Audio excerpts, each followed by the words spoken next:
Okay, good evening, everyone. This is Ron, June 16th, a little after 6 p.m. We'll get started today, and Pastor has the first question for us, and we'll go from there, okay? Pastor? The question that came to me, that was sent to me rather, was,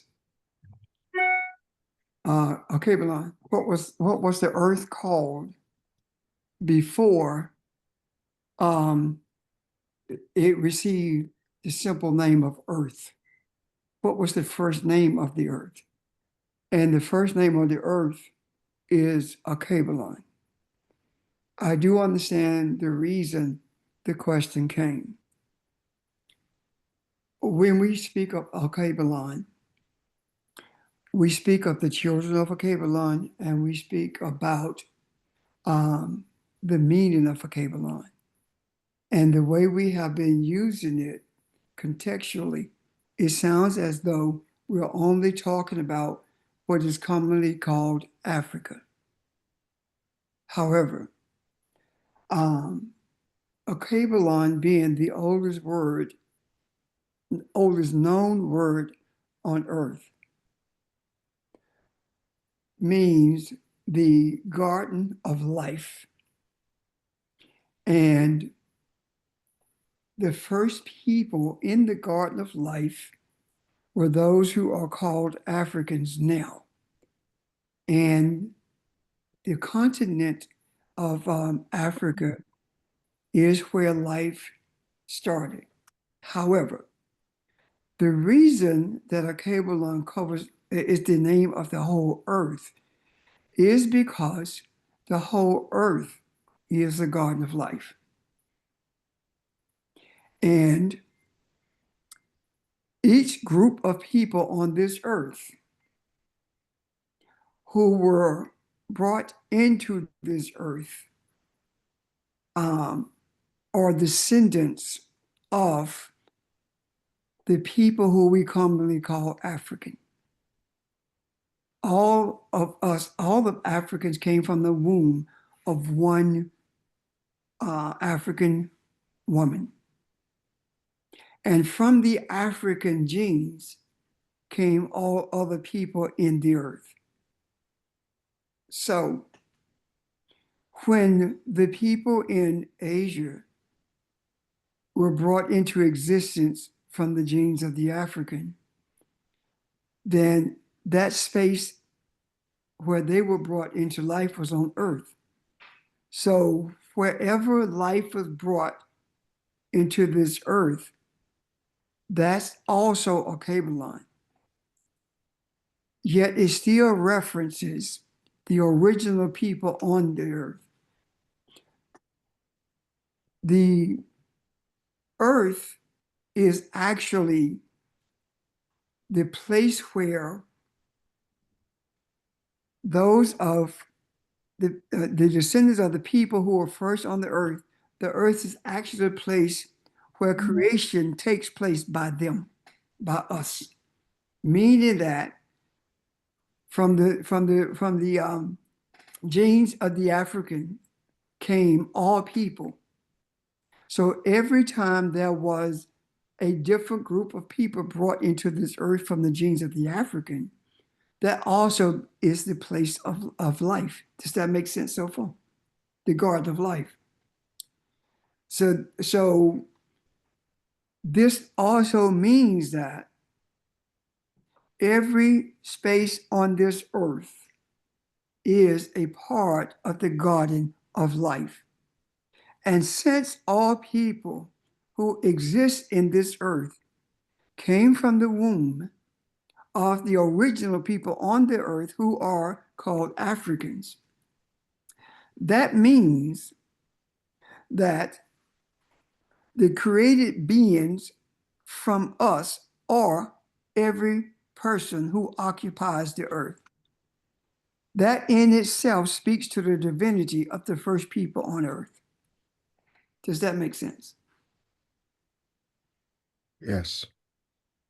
So when we say Akebalon or substitute it with the children of the sun, we are referencing the original people in the earth, not the offsprings. Any questions about that? Comments? Is there a need for clarity?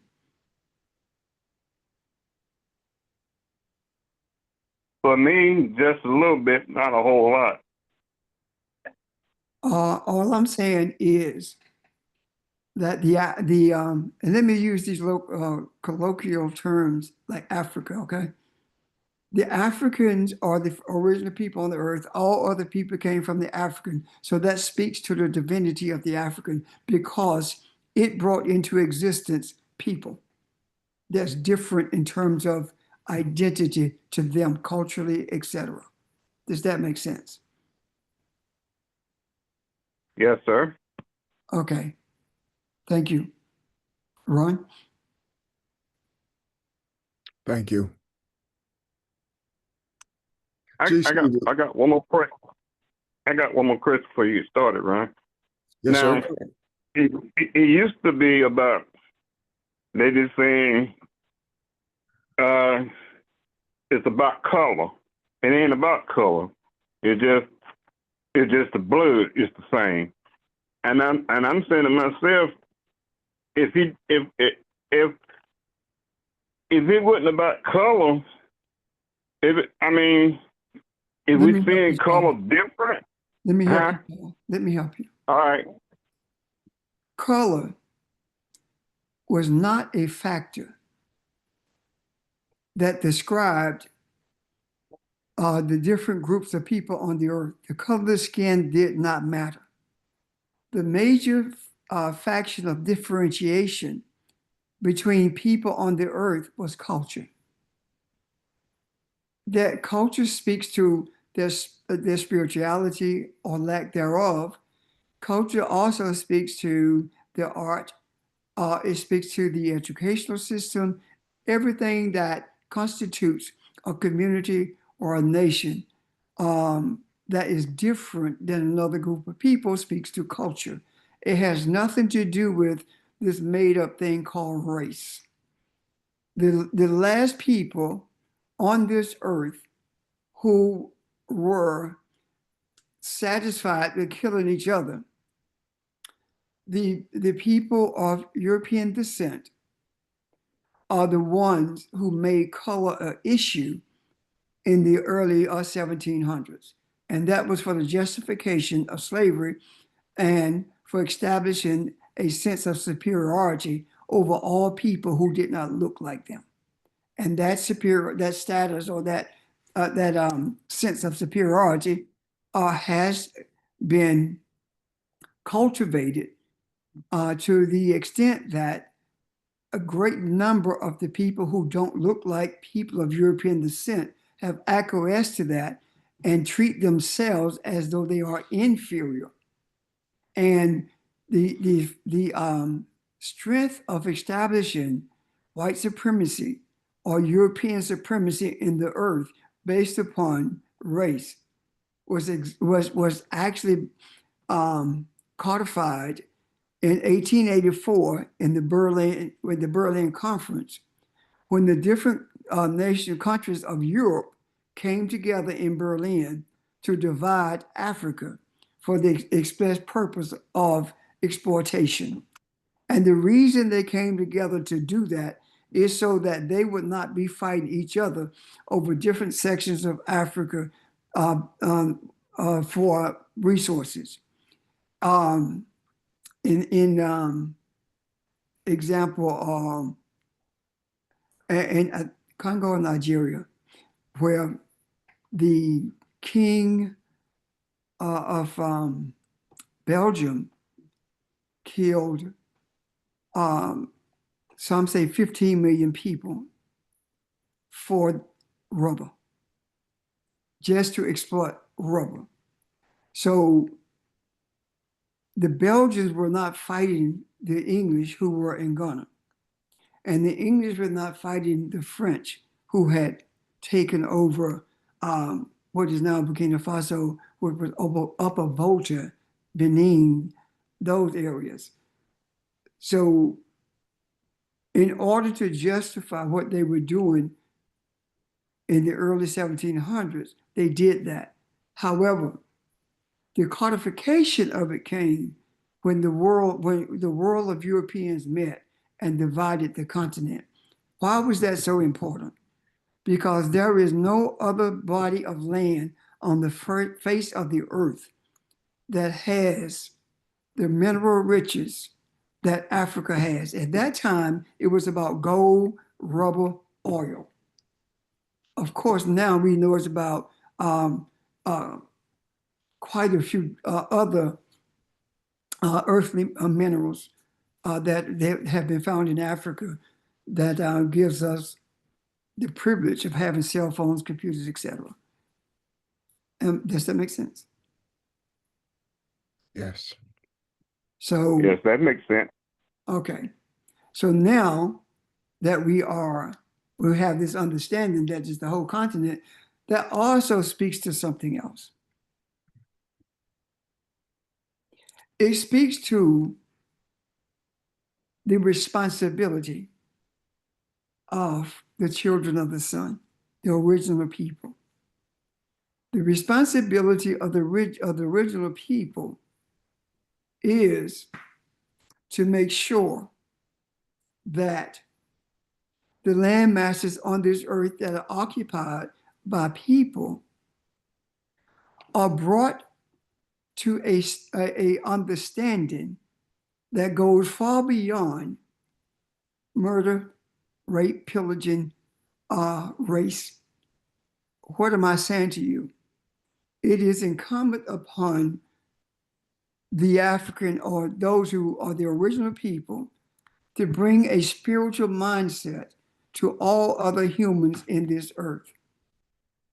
What we are not told is that when you look at the different areas of the earth, what you will find is, for example, when the Moors went into Europe, Spain was not conquered, it was civilized.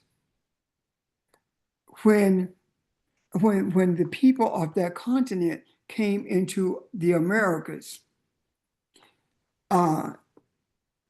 there was no conquering taking place. It was civilization taking place.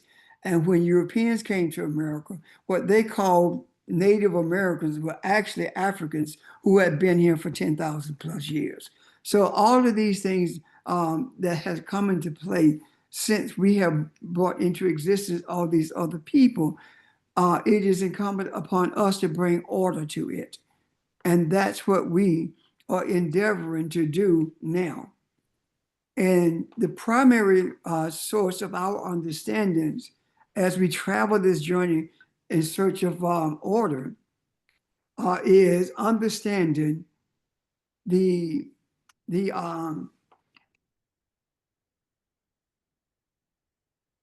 relationship, the unbreakable relationship that we have with the ancestors, meaning that the life in this body and the life out of this body does not separate us from those from whom we came into this earth. Therefore, it is the ancestors who guide us in the simplest things, as well as the most complex things.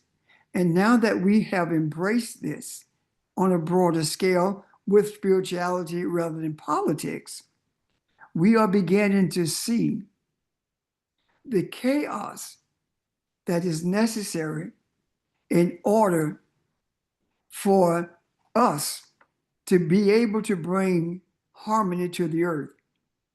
And that chaos is a resistance to what those who are in power know the end is going to be.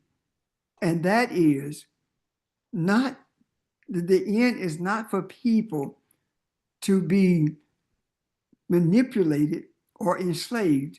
It is for people to live in the kingdoms as did we as Africans prior to the onslaught of Europeans all over the world.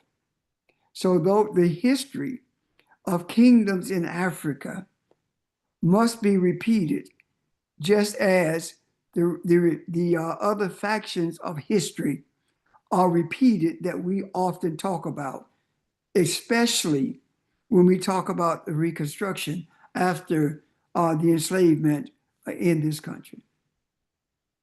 Am I rambling or am I making sense? Making sense to me. It makes sense. Okay. All right. Unless there are questions or comments, I think the question has been responded to. I would like to ask a question. Could you say what a Kabbalah means? What is the meaning of a Kabbalah again? The garden of life. Thank you. Mhm.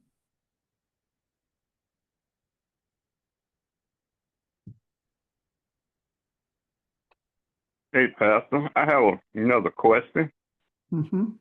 I know that we is connected with the sun, the moon, and the stars, but how are we connected to the other planet in the solar system? We are connected to everything in the universe as well as everything in the earth because everything is energy. And energy is inseparable.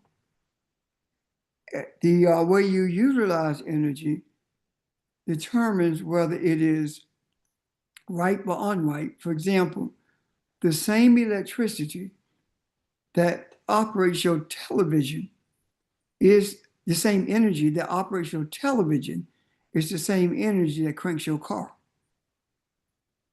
And the same energy that cranks your car is the energy that's used when your heart stops and they shock you to get your heart started again. Because we are in energy constantly flows through our bodies. So when we talk about the unicity we have with the universe, everything is one when we talk about the energy. When we talk about as above, so is below, we're talking about the way that unicity exists in the universe. The objective is to have that same existence in this material world, in this physical world. And that means that not only are we connected to or one with the universe, we're also connected to and one with everything on this earth that is seen and unseen, because nothing exists aside from energy. Everything has energy. Does that help, Charles? Yes, sir, that helps. I understand that energy, no matter where you're at, is energy. Yes, that's it. There's anything interesting. I'm gonna say something, Vaughn. Go ahead, George. You can say something. Good evening, everyone. This is GC from Philly. I really appreciate the question, and I appreciate, Pastor, that you're taking us to the foundation and looking at the origin of our spirituality, the origin of even the mystery teachers of all lands. And when we talk about, energy flows as our attention goes, it's giving us the opportunity to understand the geography, to understand the history, and more importantly, the spirituality of who we are and how we connect to the five elements, you know what I mean, of nature. And I know we were talking about it briefly, but this is again where we can appreciate, as you said, as so above, so below. So I think that was an excellent question that was proposed to you. And I appreciate the discussion that we're having. When we talked about the landmass, as you mentioned earlier, the Pangea was one landmass. And as we begin to appreciate how things connect and how they may be dispersed, it all relates to, as you were saying again, as so above and so below. So I think the foundation of where we are and our desires to see the spiritual connection, along with the sciences, I think is a great, discussion that we're having. I'm done. Just wanted to share those thoughts. Thank you.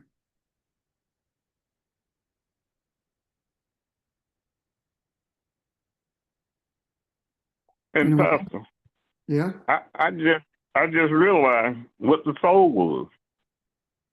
I'm listening. Our soul is energy. Yes, Yeah. absolutely.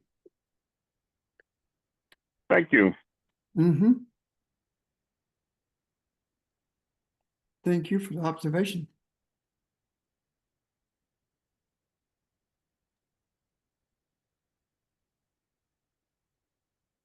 And if I may say, Charles, as you mentioned that the heart soul, and this is what we have spoke so much about in terms of not looking at it from the mind, but looking at it from the heart soul of who we are.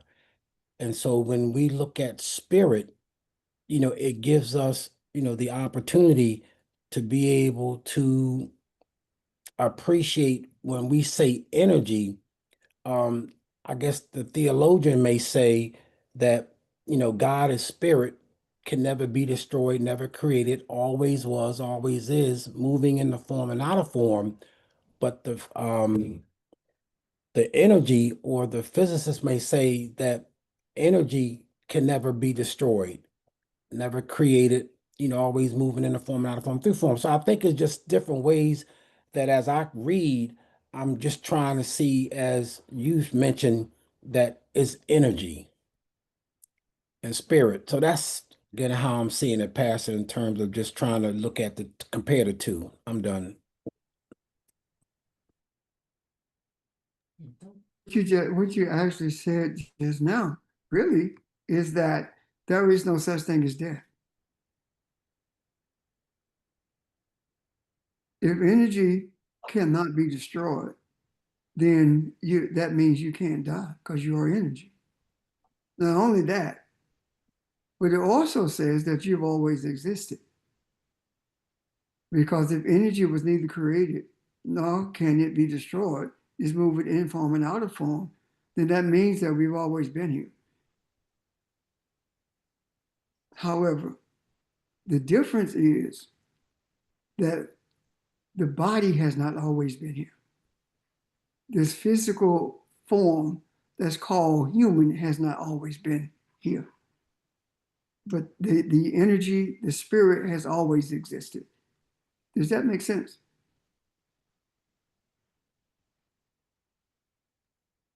You muted, Ron. Does.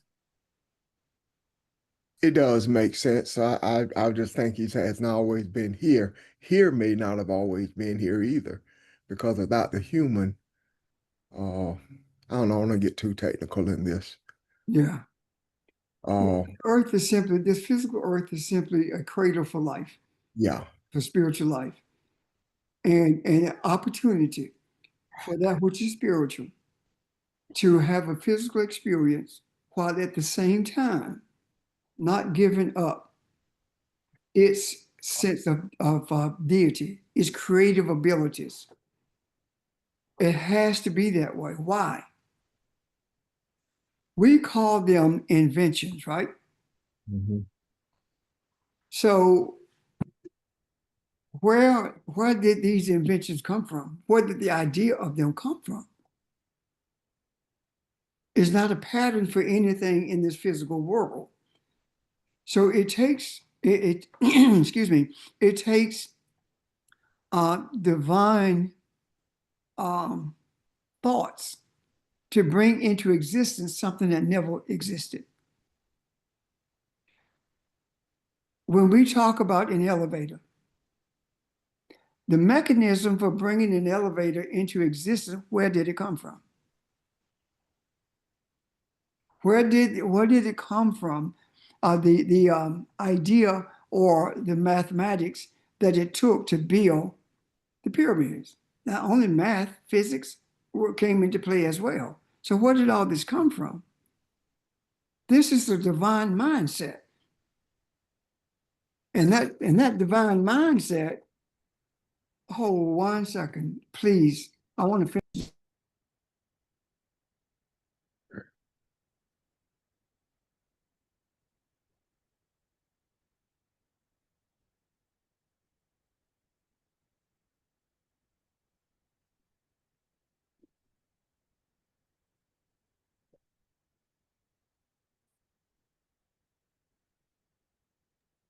We have serious illness in our community. And every call, you know, to the different houses Okay. is extremely important. And that one was too. Anyway, where did I leave? Where did I stop? Divine mindset. Divine mindset is what brings things into existence that we call things that were invented. There had to be in someone's mind before it was brought into this physical realm. Am I right? Yeah. So it had to be spiritual. And could that very well be the reason why the reality of everything that is says that there was absolutely nothing that the African did not invent?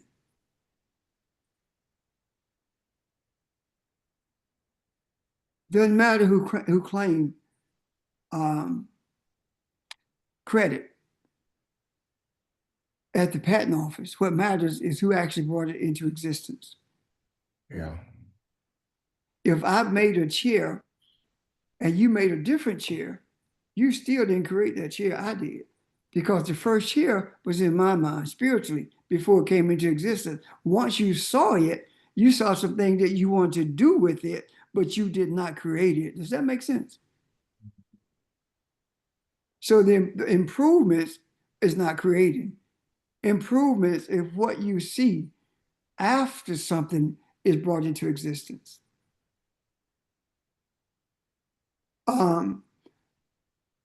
Ironworks.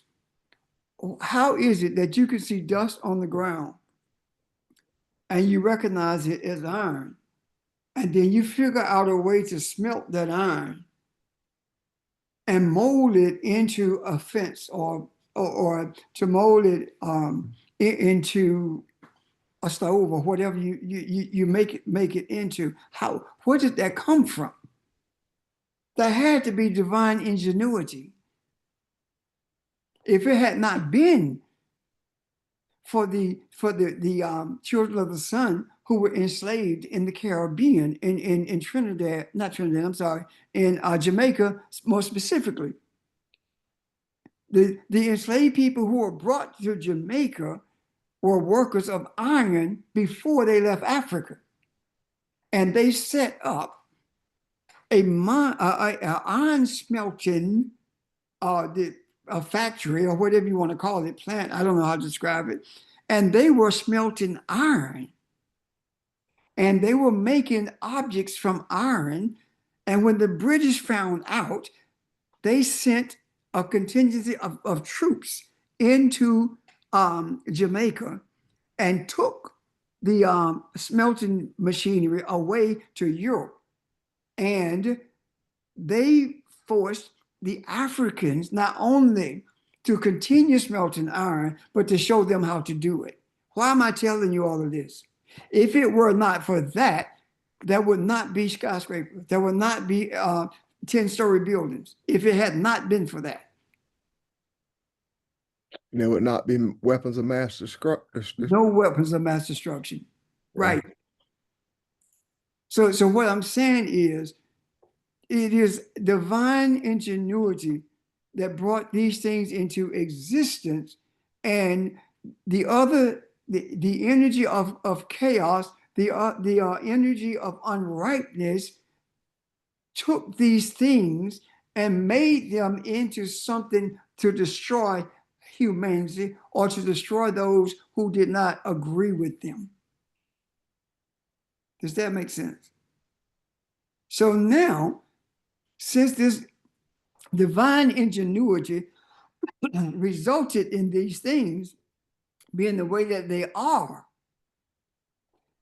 this same divine ingenuity is being utilized to bring into existence something called peace and harmony.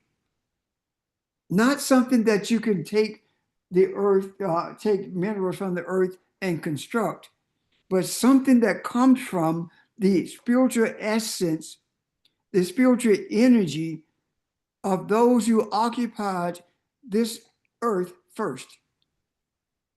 And in order for that to be, you have to have the divine traits.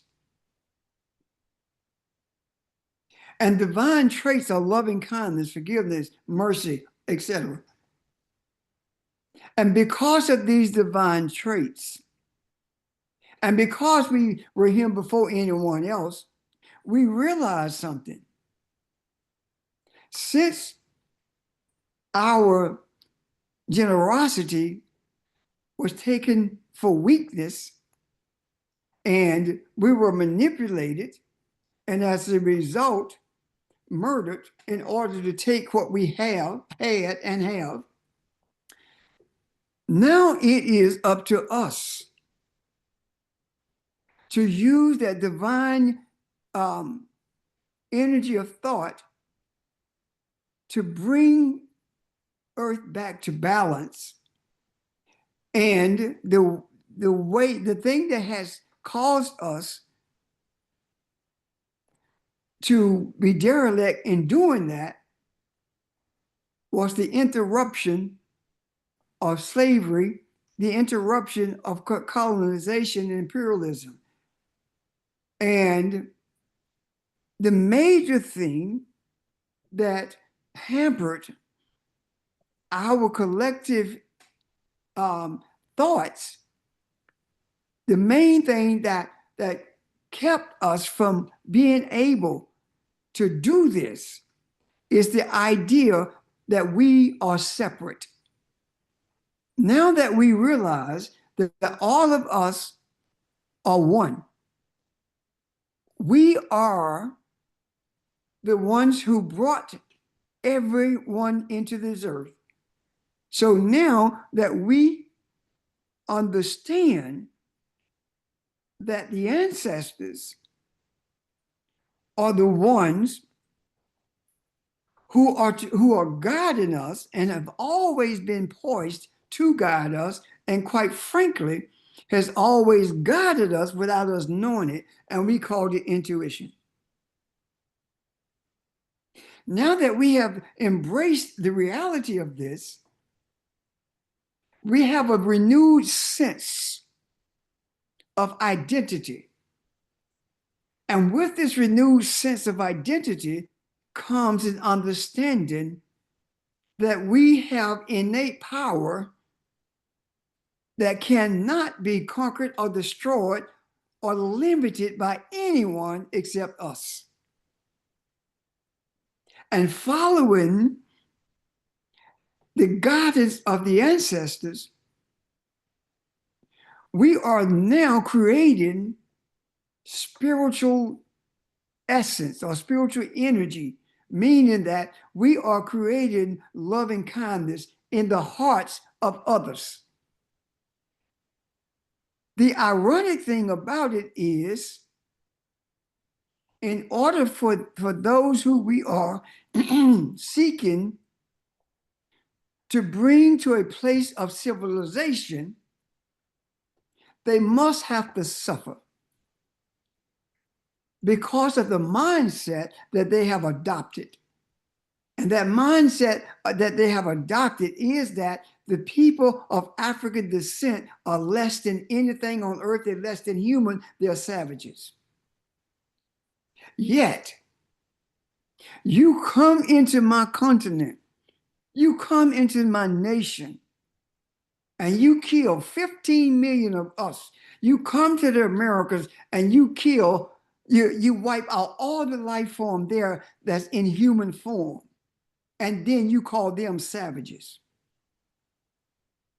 We now are no longer fretful about standing and calling it as we see it. meaning that we are not uneasy or uncomfortable anymore about embracing our ancestors. The greatest enslavement that we have suffered came as a result in us believing that Jesus was going to free us, or when we die, we go be with Jesus. That's one of the main things. And on the continent of Africa, one of the main things along with Christianity is Islam. When we remove these shackles of Islam and Christianity, then we are able to see with our eye instead of our eyes, and our comfort level with our identity becomes something that cannot be shaken. And when we are there where it cannot be shaken, that means that we are not trying to make anything happen, because we know that embedded in us are concepts that were put in us by the educational system and by the environment that we live in, by the political structures and by the religious structures. We know that these things still plague us without regard to our embracing our identity. Therefore, we rely heavily on the guidance of the ancestors and the instructions of the universe. Just be still and know that you are God. Be still and know who you are, and everything else will take place. Be guided as you're guided, but don't make any efforts to shape anything or to make anything happen. Honor the ancestors, reverence them. And in doing so, we become stronger as the agents of deliverance for humanity. I'm done. Questions, comments? I think in the past, whether we go back generations or looking at ourselves, I think because of a sincere desire, the Creator honored us worshiping from the scriptures, looking at Jesus, seeing God as the way we saw God, as the way it was taught to us. And I can't help but wonder how much more powerful and meaningful things are now that we can see clearly and understand the concept and the energy of the ancestors, rather than seeing things through the lens of someone else who was through the lens of religion. Just leave it like that. Because yeah, I'm sorry. I'm sorry. go ahead. I'm pretty much done. I'm just kind of, you stopped me before I started rambling. I don't think you get ready to ramble. However, you think about this. How much power did our elders have, even when they were looking at Jesus as being the deliverer? Look how much they were able to do. Yeah. In 1887, in Mound Bayou, Mississippi, a black town was established. 100%. Nobody but us. And was protected by us. How did that happen? And why was it not successful? It happened because of divine ingenuity and desire. It happened because our elders believed that God was not the same God that white folks worship. We know that because we heard it growing up. If you didn't, I don't know where you've been, but we heard that growing up. So what happened is, even though we believe that, our elders sought to give us a great education, a great start in life, so that we could make it better than they did. Am I right? Yes. Yes. Now, what were they telling us without knowing it? They were telling us that we had to work to be accepted by white people. You got to be twice as good to be accepted. And they did not understand what they were saying because they had been indoctrinated with the European mindset, but never lost the African touch. Does that make sense? That spirituality has always been there. But the struggle between that spirituality and that European mindset has been fierce. But yet, that African essence came through when it was needed the most. And now that we are where we are, embracing the ancestors without a doubt, if it were not for our elders who brought us up in Sunday school in the church, who brought us up to believe the Bible, we would not be where we are. For the most part,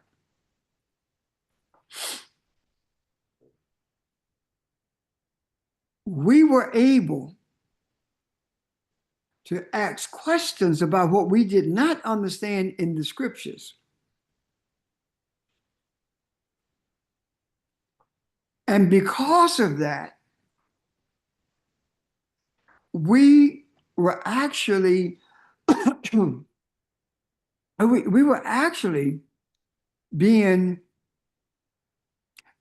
I guess, deputized or initiated into a journey that we knew nothing about.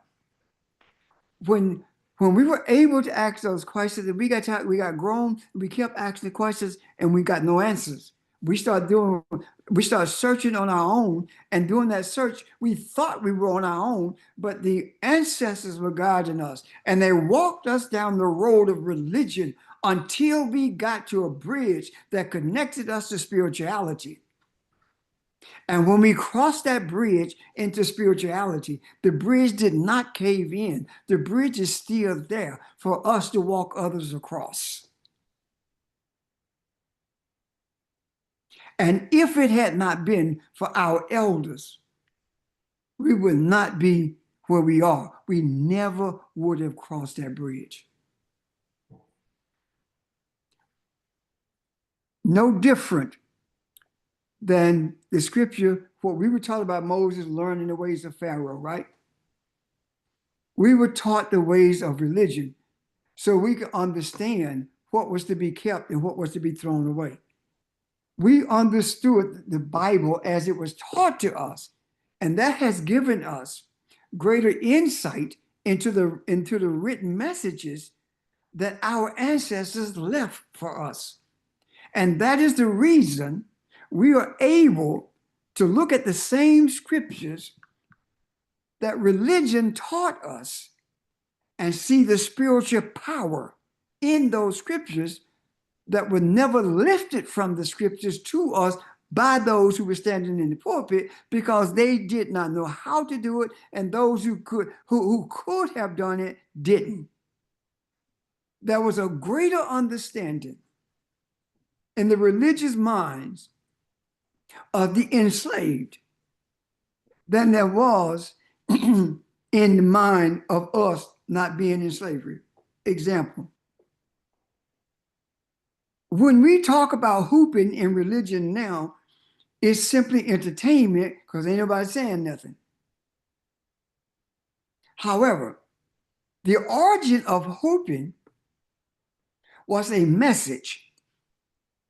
When the preacher's voice shifted to, well, that meant the ears perked up because the message that was coming was a coded message about somebody escaping or something, people are going to be sold, but that was the encoded message once he started that tone. But that European mindset shifted that from an encoded message to an entertainment factor. And now that we understand this, the question becomes what is the origin of this understanding? The ancestors. And that is the reason that we are where we are now in terms of our understanding, our embracing of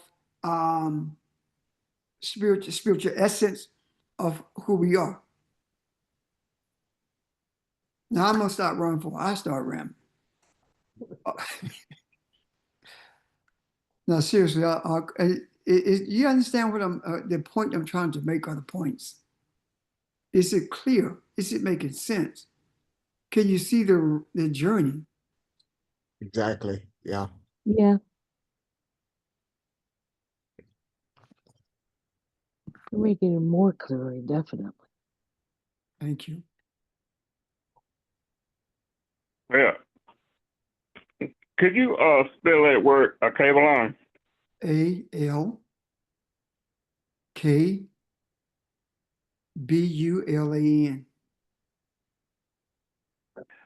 BULAN? Yes, sir. Thank you.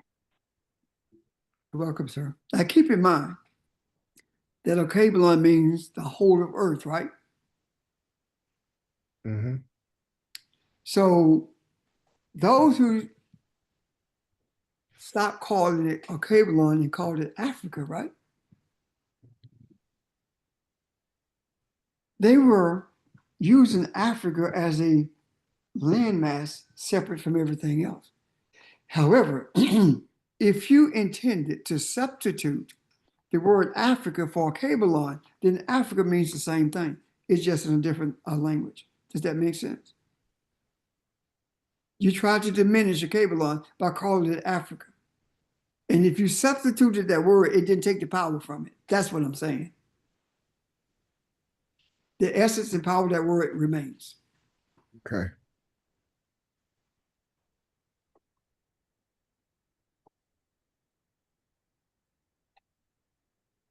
I want to back you up a bit, but I want to make sure nobody has any questions on where we are now, because I might this might take us Yes, this is Angela. I have a question I wanted to ask. okay. Do you think that when the Bible when Jesus referenced the Holy Spirit, that the Holy Spirit would teach us all things and bring all things to our remembrance, was referring to the ancestors? Say that again. I have to feel your question. Okay. Okay. In the scripture where Jesus said that he would ask the Father to send a comforter, and the comforter would teach us all things and bring all things to our remembrance. And I was asking, do you think that's referring to the ancestors? First of all, let's get this clear about when you ask the Father, right? Mm-hmm. That's not Father. That's not a man. That is, help me with the Aramaic for father, mother. Abun. Abum. That's Abum, which means both. So it is a womb. It is the essence that we have taken on that says to deliverance, you will receive guidance if you follow the Spirit. Holy simply means to be separated for a purpose. So the spiritual essence of who you are that is separated for the purpose of you knowing who you are and bringing deliverance for those who are in bondage. You will be taught. Who will teach you? The Spirit will teach you. Who is the Spirit that teaches us? What we are talking about are ancestors, and the ancestors are spirits. So your question that was asked at the end is yes, it is the ancestors. Does that make sense? Yes, it does. Any questions about that from anyone or comments about that from anyone? I want to make sure that it was clear with all of you. And if it wasn't, and you need further discussion on it, just say, I don't get it yet.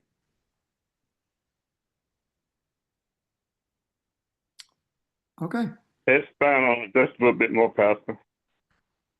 All I'm saying is that the universe is telling us that when you recognize that you are a deliverer, you are going to receive guidance from the ancestors. That is no different than what was translated by King James, at the behest of King James, that they go send the Holy Spirit to teach us, to guide us. This is saying that we will be guided spiritually when we recognize that we are agents of deliverance. The name Jesus is not a name like James. It's not a name like Charles. The name Jesus is a misnomer, a mistranslation of deliverer. That's all it is deliverer. So when you look at it from that perspective and don't view it as a proper name, which is difficult, of course, then we will begin to see how the easier method of understanding the spiritual message that is in these stories, these allegories that are hidden in plain sight. Was that confusing or was it clear? I think it was clear. I want to, I just, the word holy to me has two sides to it. You said set aside for a purpose, and that is correct. I also think it is you removing self so that you can receive something. So it's Can I ask you a question, Ron, before you go further? yes. About self. Is self the same as or related to the material, earthly, religious thoughts that we have? When you say remove, separate from self, right? The self that we've grown up to be, being separate so that we can see what we are spiritually. Is that? I guess what I'm saying is, as we understand holy, it is not just, and I'm not sure I'm going to answer your question with this answer. It's not just something is going to fill me, because something can fill me without me asking for it. I desire it, and you see what I mean? Yeah. And it comes to me, but I see it also as me attracting. Maybe it's the same thing, but I have an expectation. I say, you know what? There's more to this than this religious thing. What is this about? I have an expectation, so I throw away those valuable things that used to be there because I'm making room for something else to come. And you don't even know you're getting rid of them until they're gone. Yeah. That makes So sense. when we talk about holy, I'm just saying Yeah, yeah, I got you. yeah, We're making space making space. to be set aside for a specific purpose, meaning that what we call spiritual was not spiritual. Now that we understand what is spiritual, we see that it is different than what we call spiritual. And what we call spiritual in religion was the only self we knew. We knew nothing about the depth of our spiritual nature. We saw that as being spiritual when it wasn't. So I think I'm hearing and I'm Yeah, agreeing with what you're saying. Does that make sense? it does. And I think that's a huge part of the struggle too. I think there's one other thing we haven't addressed, and that is we were so deeply ingrained in religion until we were its teachers. We were its carriers. Am I right? We were its teachers. Now, in order for us to be its teachers, in order for us to be looked upon as, man, he understands that Bible. Man, that's a real Christian boy. He know that kind of thing. Mhm. That means that we have embraced that indoctrination to the point where it fills every crevice of us. And that is one of the reasons it's so difficult to embrace who we really are as opposed to who we thought we were. Because we were the teachers, which Yeah. means that you had it had a deeper grasp on you. And it was deeply embedded in your being because you thought it was right. And that makes it more difficult to purge because it has taken root, if that makes sense. Yeah. And it has to be dug up from the root. And that in itself is difficult. But look how many years we have been on this journey to get to where we are. That speaks to how long it has taken and is taken for that to be uprooted. That's a heck of a long time when we look at it in years Yes. for us to get to where we are. And if we had not been that deeply wrapped up in it, I do not believe that we would be able to see what we do now. Because we understand the ways of Pharaoh. And we know that they were working. And we knew that we were getting answers. So now we start looking for answers.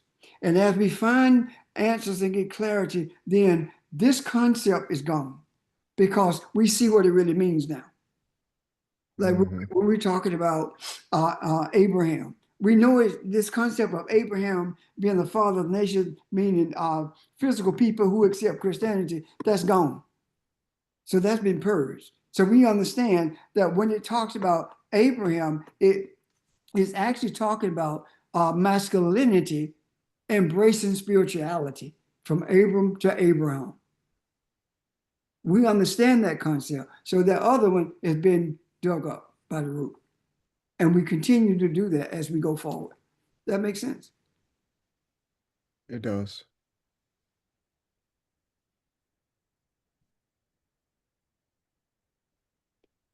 Any questions, comments, anything you want to bring up, whether it's related to what George and Ron and Charles have been talking about, and Jamel. Any questions, comments?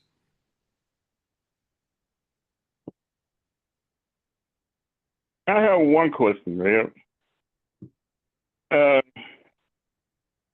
Like you was talking about, we talking about the ancestors and stuff now. Do the ancestors give us a guardian, angel, like, when they say God give you a guardian angel to protect you no matter where you go and be? Do we have that with the ancestor, or is it something else? No. This guardian angel concept is totally European. The ancestors are our guides, period. Angel, in the Christian sense, is a being that shows up or that follows you. Ancestor, the true meaning of angels, message. So the ancestors bring us messages or give us messages that guides us along the way. As I speak to you, whether it's today, yesterday, tomorrow, last month, or next week, it is not that some angel showed up in front of me and said, hey, this is what you're going to say. It is the voice of the ancestors that speaks to my soul. And the words that flow from my mouth are the words of the ancestors, but they are spoken in the way that I speak. And when it's spoken from Charles, it's spoken in the way that Charles speaks or that Ron speaks. It's spoken in the way whomever's speaking, that's where it's in your voice. It deals with your vocabulary. It deals with the way you present. Now, the other thing is, I don't know, neither do any of us know what questions are going to come. So our reliance is not on word searches anymore. Our reliance is on trusting the guidance of the ancestors. So know the angels that we were taught about in Christianity are totally different than what we're talking about now. And I hope that's clear with you, Charles, and all the rest of you, of course. Thank you, brother. It's really clear. Thank you.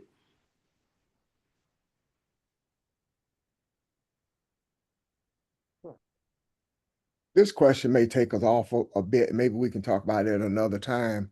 When we first started off tonight, Charles mentioned something about the planets, and that got me to thinking, do we really know spiritually the purposes of the planets or other celestial type of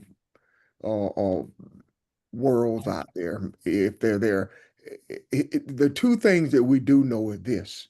One, the Dogon said they came from a star, series 2. I can't forget that. That means something. What? I'm not sure. Uh, the other thing is we know that the stars and the planets help us navigate. They help us to tell time. So we see that portion of it, but as we grow in this direction, we were shown separate, the lining up of the planets or the different ages and what they meant. So all of that to me, I just think that's still a mystery that may reveal itself to us at a later time. That there's something more that we're not aware of out there. I agree. I do agree that it will be revealed at a later time if we need it. Yeah. If we need it. Right now, we get everything we need. And that's one of the reasons I would say to you, I don't search for anything. If I'm not prompted to turn the TV on, I don't turn it on. If I'm not prompted to read, I don't read. I feel. I spend time with the ancestors, and this is what I'm trying to say to you. When I did not know as much as I do now, I said, I submit myself. I give up my free will. Remember that? Mm-hmm. I give up my free will. Well, that was a way of saying, I want to be totally guided by the ancestors. I didn't know that, of course, but that's what it amounted to. I don't want to rely on my own guidance through my mind, through my thought processes. I want to be guided spiritually because my mind is not clear enough for me to guide people or to even lead people to a spiritual place. So I give up my free will. Whatever you say, whatever you desire, wherever you got me to, I'm doing it, I'm saying it. That's it. That's it. So here we are, receiving everything that we need to bring order to this disorder. Now, if we need to understand the specific purposes of the planets beyond what we already know, we will get an understanding of that because when we needed to understand what it meant when the planets, when the sun was resurrected, the SUN, when we needed to understand that, we were shown that this SON resurrection was not what was being said in the scriptures. It's the SUN after it travels through the different astrological pathways. We needed to know that so we could explain and understand that it wasn't talking about Jesus. So as we need it, we're going to get it. There's no doubt in my mind that we'll get it. George? Yeah, I was just going to say something that you said in the past, that when the student is ready to learn, the teacher will appear. Yes. So And the that's what's happening to us. You're right. Yeah. ancestors, you know what I mean, will provide that. So let us, again, not be anxious for anything, but in everything, you know, in prayer, meditation, and making our requests known to the Creator. Yeah. And see what George just said. George, come back. I want to see you when I say this. What George just said, he would not have said 10, 15 years ago. The way he explained that. He explained it from a spiritual perspective, seeing with the eye, hearing from the ancestors, rather than hearing from theologians. And you did it without even thinking about it. That's what I'm talking about. Does that make sense? Yes. It does. And that's where we are now. And because that's where we are, we have to be more cautious about how we deal with each other, well, with people, period, and be more cautious of what our thoughts are. Some thoughts we have need to be abandoned. And how we address things. The clear picture of the parade and the no-shows, the emptiness there, spoke to the emptiness and the power of the one who had the parade. The streets being filled with primarily people of European descent, no king, speaks to the narrative that the suffering has to take place before the European awareness will be able to see the light of the African.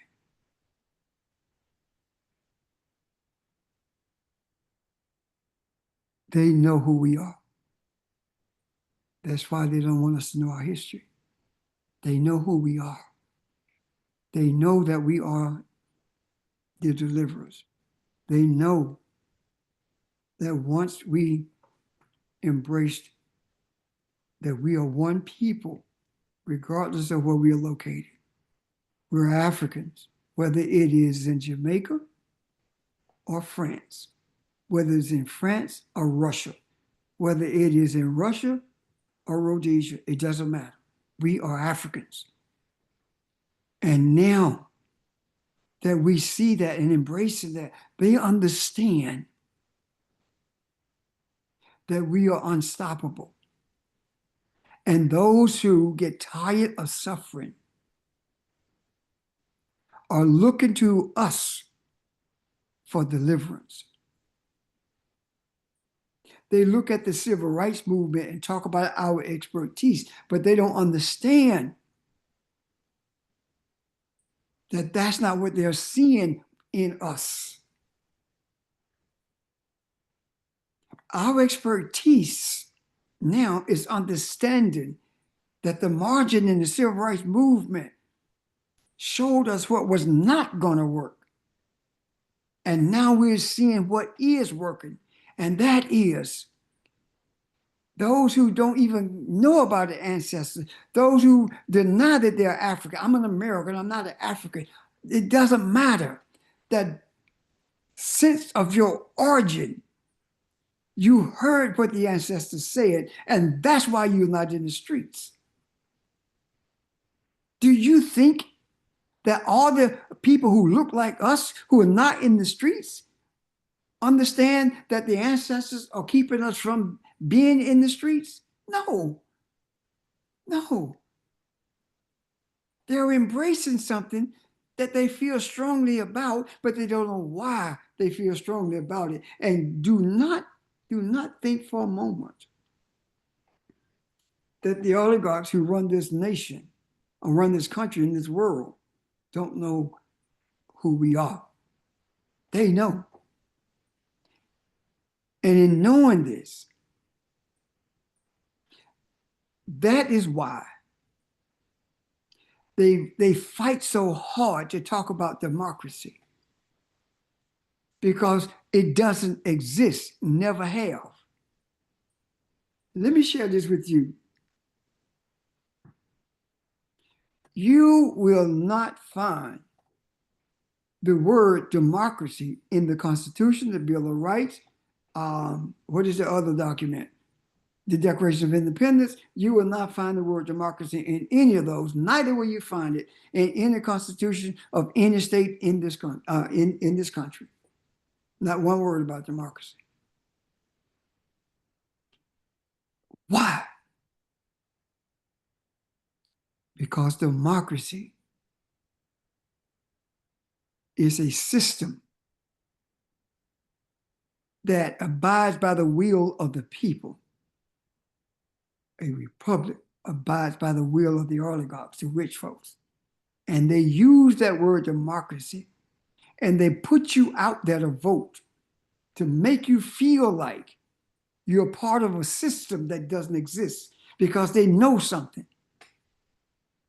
If you don't feel like you're part of the system, if you don't believe that it's democracy and the vote is working, then you will rebel. There will be a revolution. A government will be overthrown. And that is the reason we have voting booths. And that is the reason we are convinced that we choose the people who are running for office. We're convinced of that. In a republic, you are given people to vote for. And we have convinced ourselves that these primaries give us a chance to choose who we vote for. However, if you choose the people who are running the primary, then you already have chosen the people who you want in office, so they can continue this republic and the control of the oligarchs, so that you won't have any voice in this. And the people are waking up to that. And the more that we talk about what a democracy looks like, the more that those people of European descent is going to be searching for a democracy. And as they search, they are not finding it. And not finding it frustrates them. And at some point, they will get to the place where they would desire to build a democracy from the ground up. And every one of them are saying the same thing. When I say everyone, I'm talking about each group of people, the Hispanics, the Europeans, the Asians, all of them are saying the same thing. Only the Black people, only the African Americans can deliver us. All of them are saying that. Not individual, but groups. So what's happening here? Our words are powerful. Our presence is powerful. Our ancestors have shown us the power of our words. And our words are sharper than a two-edged sword. Our words, they cut when you hear them, and they cut when you speak them. Our words separate the lie from the truth. And that sword of our words brought people in the street called no king, opposing the king. And the one who's supposed to be the most powerful on earth could not garner 200,000 people. These are signs that we are being shown. And as we recognize them and reinforce them with our words, our energy, our loving kindness, we get closer to a place where truth becomes the thing that's sought after. And democracy, based on African terms, becomes a reality to humanity. That's where we are now. That's what we're seeing play out. If there are no questions or comments, I'm done.